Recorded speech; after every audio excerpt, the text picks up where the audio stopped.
என்ன கேட்குறாங்க? y சமன் கேள்வியை கவனிங்க.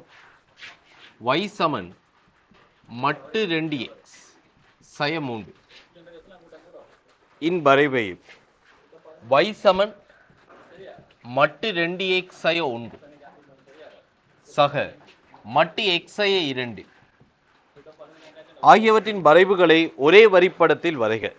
அதுக்கு பிறகு ஒரு சமநிலை ஒன்று கேட்குறாங்க. முதல் இதோட வரைவை பாருங்க. வரைவு என்ன கேட்குறாங்க? y சமன் மட்டு 2x சய 3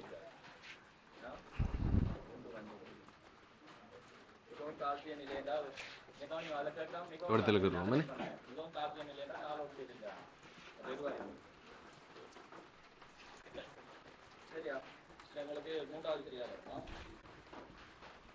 இப்ப இதுல முதலாவது வந்து என்ன, y சமன் மட்டு 2x சய 3 அந்த மட்டுக்குள்ள இருக்கிற சார்பு பூஜ்ஜியமாகிற இடம் எங்க பூஜ்ஜியமாகும்?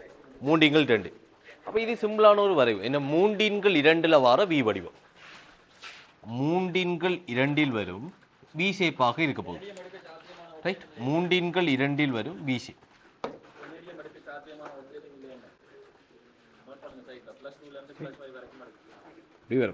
ரைட், 3 2 வரக்கூடிய v ஷேப்பாக இருக்கு.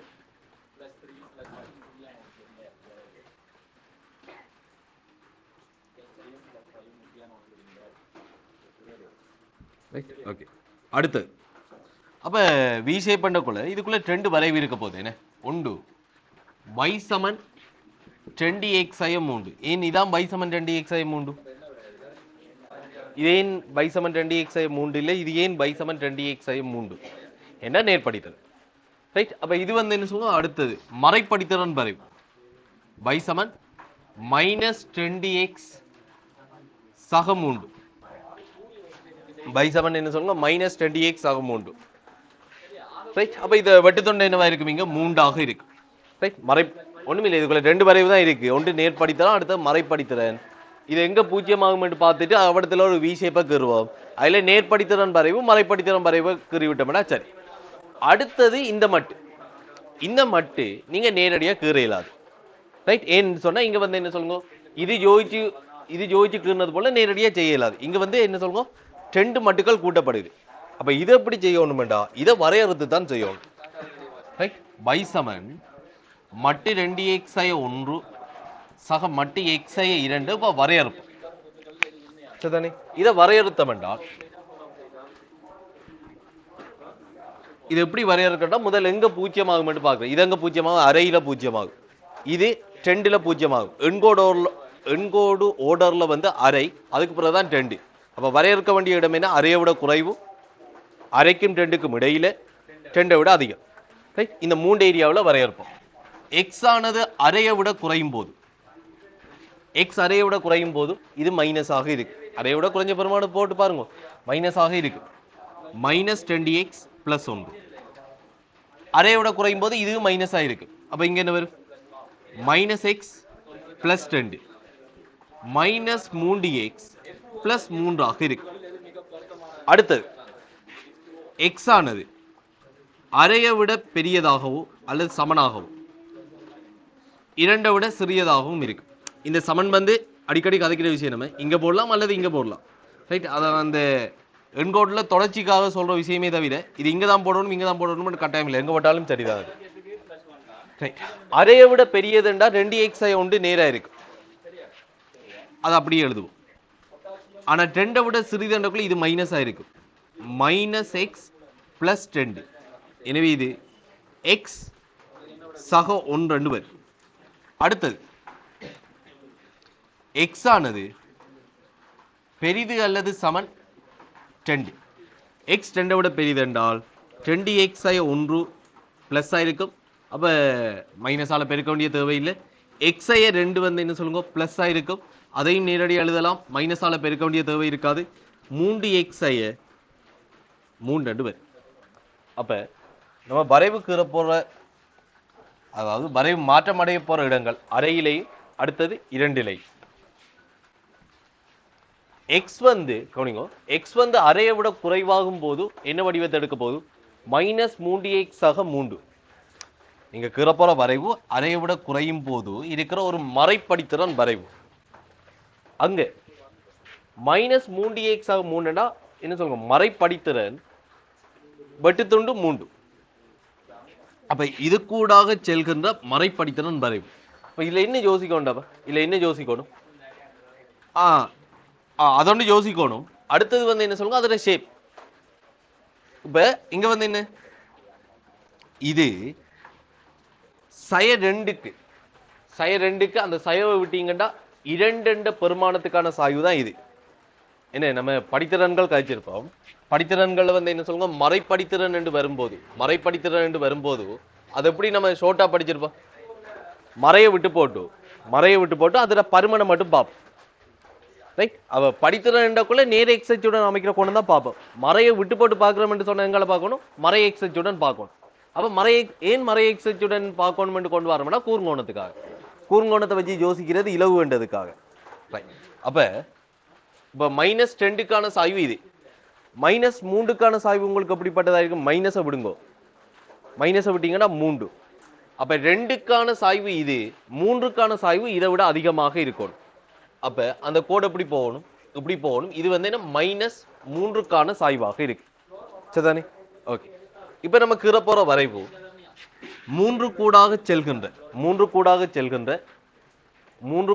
செல்கின்ற இதை விட சாய்வு கூடிய வரைவு.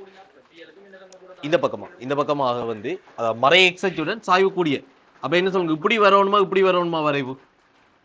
இப்படி வரணும். ஏன் சய 2க்கான சாய்வை விட சய 3க்கான சாய்வு மைனஸை விட்டு போட்டு பார்த்தா இந்த சாய்வு வந்து கூட இருக்கும். ரைட்? இதை விட அதிகமான கோணம்னா இதான். அப்ப இங்க சாத்தியமான வரைவுன்னு பாத்தீங்கன்னா இந்த வரைவு. அடுத்தது நம்மளுக்கு யோசிக்க வேண்டிய இன்னும் பாயிண்ட் இருக்கு. எக்ஸ் வந்து அரையாகுனா வைட பெருமானம் என்ன? எக்ஸ் வந்து அரையாகுனா வைட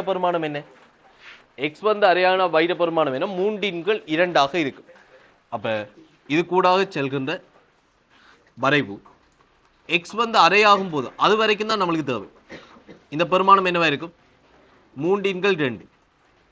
அப்ப இதுல சமன்பாடு ஒரு வரைவுனா உடனே நம்ம செய்ய வேண்டிய வேலை அதோட சமன்பாடை எழுதி குறிக்கும். இது வரைக்கும் அடுத்தது அரைக்கும் 2க்கும் இடையில நம்ம கீற போற வரைவு எக்ஸ் ஆக உண்டு. எக்ஸ் வந்து அரையாகுனா வைட பெருமானம் என்ன? 3/2. ரைட்? என்ன சொல்லுங்க, அரையும் ஒன்று 3/2. அப்ப எக்ஸ் வந்து அரையாகுனா வைட பெருமானம் 3/2. வரைவு இந்த இடத்துல ஆரம்பிக்கும். எக்ஸ் வந்து 2 ஆகும் போது வைட பெருமானம் என்ன? 3. எக்ஸ் வந்து 2 ஆகும் போது வைட பெருமானம் என்ன? 3. அது சரி. ஆனா இடத்துல உங்களுக்கு ஒரு பிரச்சனை இருக்கு. என்னண்டா அந்த 3 பெருமானம் தானே எக்ஸ் வந்து அரையாகும் போது எக்ஸ் வந்து 2 ஆகும் போது நீங்க வைட பெருமானம் 3 சொல்றீங்க தானே. நம்ம பரும்படியான வரைவு தான் கீறுறோம். உங்களுக்கு விளங்கணும், இது இவ்விடத்துல இருக்குமா 3 கொலை என்ன இருக்கு தானே, இந்த இடம் 2 இருக்குமா, அல்லது இது என்ன சொல்லுவோம் 2க்கு வந்து என்ன சொல்லுவோம் உரிய வைப்பெருமானம் இதுக்கு மேல 3 விட அதிகமாக இருக்குமா என்று உங்களுக்கு தெரியும். அதுக்கிற விஷயம் இல்லைங்களா? இப்ப நம்ம கீற போற வரைவுல எக்ஸ் வந்து 2 ஆகுனா வைட பெருமானம் 3 அது தெரியும். இப்ப 3 இங்க நம்மளுக்கு தெரியும். அப்ப அதுக்குரிய எக்ஸ் பெருமானம் இந்த 3க்குரிய இந்த வரைவுல இருக்கிற எக்ஸ் பெருமானம் என்னன்னு நம்மளுக்கு தெரியும். விளங்குதானே? அப்ப 3க்குரிய இப்ப நம்ம கீற போற வரைவுல எக்ஸ் வந்து 2 ஆகுனா வைட பெருமானம் 3. ஓகே. ஆனா y வந்து 3 ஆகக்குள்ள இந்த வரைவுல இருக்கிற எக்ஸ் பெருமானம் என்னன்னு தெரிஞ்சால்தான் நீங்க வந்து 2 இந்த பக்கம் இருக்குமா அல்லது இதுக்கு நேரே இருக்குமா அல்லது இது என்ன தானே இந்த லைனுக்கு இந்த பக்கமாக இருக்குமா என்றதை முடிவெடுக்கலாம். அப்ப இந்த வரைவை பாருங்க. இந்த வரைவுல எக்ஸ் வந்து என்ன சொல்லுங்க என்ன பெருமானத்தை எடுக்கும்னு பார்ப்போம். இப்ப y 3 ஆகும்போது y 3 ஆகுனா என்ன நடக்கும்? y 3 ஆகுனா 2x = 6 வரும். 2x = 6 x வந்து என்னவா இருக்கும்? 3 இருக்கும். அப்ப இதுல 3 வரணும்டா அதுக்குரிய x பெருமானம் என்ன? 3. அப்ப 2 எங்க இருக்கும்? இந்த இடத்துல இருக்கு. விளங்கிட்டா? அப்ப நம்ம கீற போற வரைவு என்னன்னு விளங்குதானே உங்களுக்கு? x எக்ஸ் வந்து 2 ஆகும்போது வைட பெருமானம் நமக்கு என்ன 3 ஆக இருக்கும். ஸோ இப்படி வரும் இந்த விஷயம் இல்லைங்கிட்ட. Okay right. இதை வேற மாதிரி யோசிக்கலாம். எப்படின்னா எக்ஸ் வந்து 2 ஆகும்போது இந்த வையில வர வேண்டிய பெருமானம் என்னன்னு பாருங்க. எக்ஸ் வந்து 2 ஆகும்போது இந்த வையில வர வேண்டிய பெருமானம் என்னவா இருக்கும்? 1 ஆக இருக்கு. சரிதானே? எக்ஸ் வந்து 2 ஆகும்போது நீங்க இப்ப கீற வேண்டியது 3. எக்ஸ் வந்து 2 ஆகும்போது இப்ப கீற போற வரைவு எக்ஸ் ஆக 1 வரைவுல வர வேண்டிய பெருமானம் 3. அப்ப அப்படியும் யோசிக்கலாம். ஒன்று எக்ஸை வச்சு வையை ஆராயலாம், அல்லது வையை வச்சு என்ன சொல்லுங்க எக்ஸ் ஆராயலாம். நான் இதுக்கு முதல் செய்தது 3 பெருமானத்துக்கு இந்த வரைவுல என்ன எக்ஸ் வரும், அப்ப 2 எங்க வரும் என்று முடிவு எடுக்கலாம். இப்ப நான் சொல்றது எக்ஸ் வந்து 2 வச்சுக்கொண்டு இந்த வரைவுல வர வேண்டிய y என்ன, நம்ம கீற போற வரைவுல வர வேண்டிய y என்னன்னு பாக்குறோம். அப்ப இந்த வரைவுல இருக்க வேண்டிய y 1, எக்ஸ் வந்து 2 இந்த வரைவுல இருக்க வேண்டிய y 1, நம்ம கீற போற வரைவுல இருக்க வேண்டிய y வந்து என்ன 3, 1க்கு மேலதான் 3 வரும். அப்ப அந்த பாயிண்ட் வந்து இங்க வரும். இப்படியும் யோசிக்கலாம். அப்ப எக்ஸை வச்சு y யோசிக்கலாம், y வச்சு எக்ஸை யோசிக்கலாம். ஓகே, இந்த வரைவு கீறிட்டு அடுத்தது இதுக்கு பிறகு எக்ஸ் வந்து 2 விட அதிகமாகும் போது கீற வேண்டிய வரைவு 3x 3. சரிதானே? நேர்படித்திறன் இருக்கிற வரைவு இதர படித்திறன் வந்து என்ன சொல்லுங்க உங்களுக்கு 2 இருக்கு. இதர படித்திறன் 2 இருக்கு. நீங்க இப்ப கீற போற வரைவிட படித்திறன் உங்களுக்கு என்னவா இருக்கு? 3 இருக்கு. அப்ப இங்க வந்து என்ன சொல்லுங்க, எந்த பெருமானம் ஒன்றும் யோசிக்க தேவையில்லை. இவ்விடத்துல என்ன படித்திறன் ஜோதிச்சா போதும். எந்த பெருமானத்து கூட போகும் வெட்டு துண்டு என்ன அது இது ஒன்றும் தேவையில்லை. இதுல படித்திறன் என்ன 2, கீற போறதுல படித்திறன் என்ன 3. எக்ஸ் வந்து 2 ஆகினால் அதை மட்டும் பாருங்க. எக்ஸ் வந்து 2 ஆகினால் வைட பெருமானம் என்னவா இருக்கும்? 3. அப்ப எக்ஸ் வந்து 2 ஆகினா வைட பெருமானம் 3. இந்த பாயிண்ட் கூடாக போற இதை விட படித்திறன் கூடிய வரைவு. இப்படி அப்ப இதுல சமன்பாடு என்ன? y சமன் 3x 3. ஃபைனல் எக்ஸாம்ல என்ன சொல்லுங்க உங்களுக்கு வரைவு கீறி அதை குறிச்சு காட்டணும். நீங்க குறிக்காட்டி அதுக்கான மார்க்ஸ் வராது. ஓகே சரி. அப்ப என்ன சொல்லுங்க அவ்வளவும் குறிச்சு காட்டணும். குறிச்சு காட்டினீங்கன்னா மட்டும்தான் என்ன சொல்லுங்க அதுக்கான அந்த பகுதிக்கான மார்க்ஸ் கிடைக்கும். சரி. அப்ப இது வந்து என்ன சொல்லுங்க y சமன் x ஆக உண்டு. இப்ப நம்மளோட கேள்வி என்னடாப்பா? ஒரு சமநிலை ஒன்று கேட்கிறாங்க. எப்படி 2x 1 கேள்வியை வந்து பாருங்க. இப்ப என்னன்னா 2x 1 இன் மட்டு சக மட்டு x 2 பெரிது மட்டு 2x 3. அதாவது நம்ம இப்ப கீறின இந்த கருப்பு வரைவு இந்த நீல வரைவுக்கு மேல இருக்கும். நம்ம கீறின நீல வரைவு என்ன? 3/2 வார வீசை. கடைசியா கீறின வரைவு தான் என்ன? இதுக்கான வரைவு. அந்த கருப்பு வரைவு வந்து என்ன சொல்லுங்க நீல வரைவுக்கு மேல வரணும். அப்ப நம்மளுக்கு இடைவெட்டும் இந்த வரைவுகள் இடைவெற்ற பாயிண்ட்கள் தெரியணும். இது 0. அடுத்தது இங்க எக்ஸ் ஆக உண்டும் சய 2x ஆக 3 இடைவெட்டுது. எக்ஸ் ஆக உண்டும் சய 2x ஆக 3 இடைவெட்டுது. அப்ப இங்க என்ன வர போகுது? இது 2, இது 3x ஆக இருக்கு. இப்படி இருக்க போகுது. எனவே எக்ஸ் சமன் இங்க எப்படி வர போகுது? 2/3 இதை நீங்க மனதால ஜோதிச்சு எழுதுவீங்கன்னு சொன்னா நல்ல. சரிதானே? இதை எழுதி காட்டணும். இதுக்கெல்லாம் ஃபைனல் எக்ஸாம்ல மார்க்ஸ் வராது. ஸோ இதெல்லாம் மனதால ஜோதிச்சு எழுதுவீங்கன்னு சொன்னா ஓகே நல்ல. அப்ப இங்க என்ன சொல்லலாம்? கருப்பு வரைவு மேல வரணும். எக்ஸ் ஆனது 0 விட குறையும் போது கருப்பு வரைவு மேல இருக்குது. எக்ஸ் வந்து 2/3 விட அதிகமாகும் போது கருப்பு வரைவு மேல இருக்குது. அப்ப இதுதான் வந்து அதுக்கான தீர்வாக இருக்கு. சரியா? கருப்பு வரைவு மேலே இருக்கிற பகுதிகள் 2/3 விட அதிகமாகும் போது 0 விட குறையும் போது புரிஞ்சுக்கொள்ளுங்க.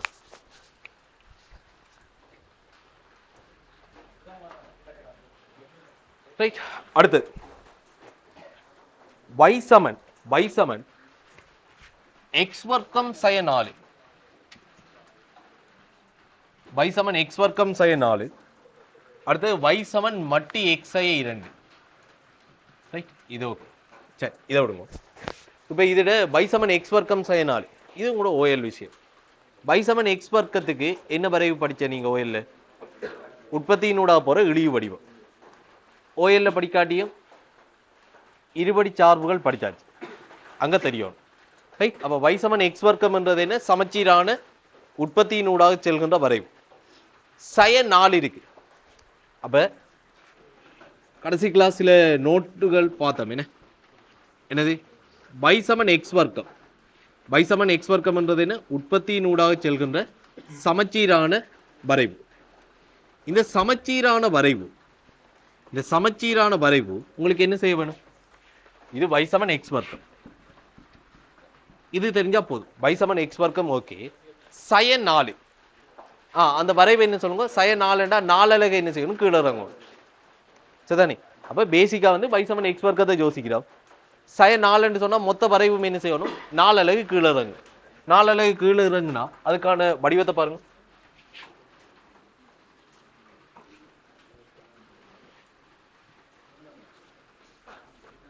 இப்படி ரைட் அப்ப இது வந்து என்ன சொல்லுங்க y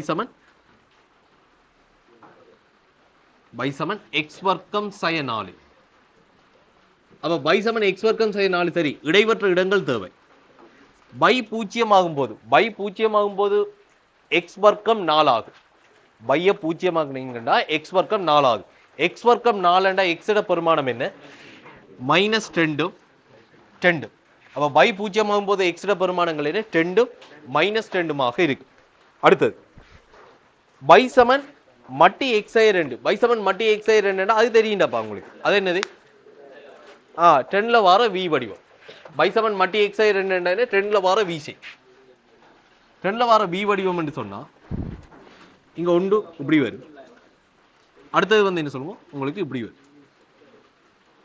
சரிதானே இப்ப இங்க இந்த ரெண்டு வரைவுகளும் என்ன செய்ய போகுது கட்டாயம் இடைவெட்டு இது அப்படியே போகும் தானே இது அப்படியே போகும்போது இந்த வரைபோட வந்து என்ன சொல்லுவோம் அது கட்டாயம் வந்து இங்க இடைவெட்டு இதை நீட்டினீங்கன்றாலும் இதை நீட்டினீங்கன்னா ரெண்டு இடைவெட்டு தானே ஓகே அப்ப அந்த இடைவெற்ற இடம் நம்மளுக்கு தெரிய வேணும் y சமன் -x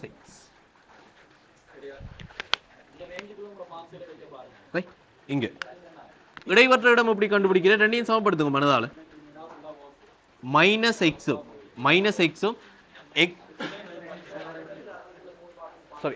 -x plus 10 இது வந்து என்ன சொல்லுங்க y சமன் x minus 10 சரியா இது வந்து y சமன் -x ஆக 2 y சமன் x ஆக 2 அப்ப இந்த இடத்துல -x ஆக 2 சமன் இங்க x வர்க்கம் சய 4 ரைட் x வர்க்கம் சய 4 ரைட் அப்ப இங்க x வர்க்கம் சக x வர்க்கம் சக x அடுத்தது வந்து சய 6 சமன் 0 x ஆக 3 x ஆக 2 அப்ப இந்த பெருமானம் என்னவா இருக்கும் சய 3 ஆக இருக்கு அது வரும் அடுத்த ரெண்டு தீர்வு வரும் x சமன் 2 வரும் x சமன் சய 3 வரும் இந்த இடத்துல 2 வராதே இல்லைங்கடா இது மறைப்பக்கம் இல்ல மறை x அச்சு பக்கம் அப்ப இடத்துல வர வேண்டிய தீர்வு எது சய 3 ரைட் 2 வந்து எங்க இருக்கு இந்த வரைவும் வேற எங்க இடைவெட்டுது என்ன இருக்கு அது ஏற்கனவே நம்மளுக்கு தெரியும் அது 2 இப்ப நம்மளுக்கு கேள்வி என்ன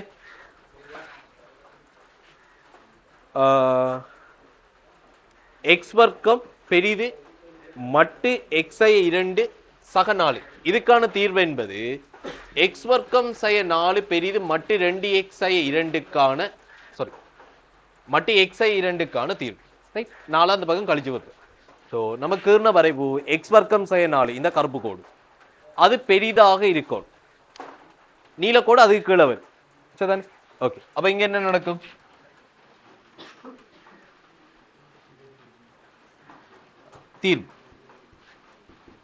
தீர்வு அப்ப பாருங்க கருப்பு கோடு மேலே இருக்கணும்டா x வந்து சய 3 விட குறையும் போது தான் கருப்பு கோடு மேலே இருக்கும் சய 3க்கு இந்த பக்கம் பாத்தீங்கன்னு சொன்னா நீல கோடு தான் மேலுக்கு இருக்கு ரைட் அது எதுவரையும் நடக்கும்டா 2 வரையும் வரும் எனவே இதுக்கான தீர்வு வந்து உங்களுக்கு x less than சய 3 அடுத்தது x வந்து என்ன சொல்லுங்க greater than 20 சரி ஓகே அப்ப இடத்துல இருக்க வரைவு இத வடிவா பாருங்க எப்படி சரி ஓகே